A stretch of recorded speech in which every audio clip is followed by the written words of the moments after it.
Компјутерската томографија или КТ скенирањето важи за еден од најголемите новитети во здравството во последните 25 години. Но според извештај на Обединетите нации од 2008, ваквиот преглед е и најголем единичен придонесувач за изложеност на вештачки предизвикана радиација. Престижниот медицински журнал New England лани објави напис во кој се поставува прашањето дали КТ скенирањето е секогаш неопходно за дијагноза. Авторката, доктор Ребека Смит Биндман, вели дека нема доволно упатства за соодветна употреба, како и дека препораките од производителите имаат поголема улога во одлуките на лекарите отколку податоците базирани на научни докази.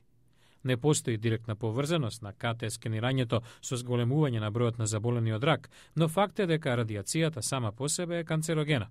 Истражувањата на Смит Биндман и низините колеги утврдиле дека ризикот од рак од едно скенирање може да биде и до 1 наспроти 80.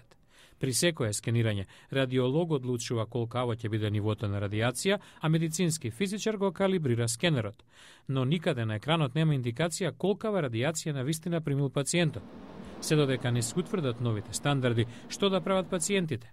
Джойс Граф ги представува болните со синдромот von Hippel-Lindau, ретко генетско нарушување што налага следење на развојот на туморот преку чести скенирања. So if you go to a local hospital and you get a CT, Ако појдете во локална болница и направите КТ скенирање, а меѓу оние што го прават нема лекар, тогаш како да дознаете колку добро е калибрирана машината, каков е квалитетот на снимката, квалитетот на резултатите, многу непознати. Доктор Родерик Петигру од Националниот институт за здравство нуди алтернативи на скенирањето. Ултразвукот и магнетната резонанца се процедури во кои не се користи радиација.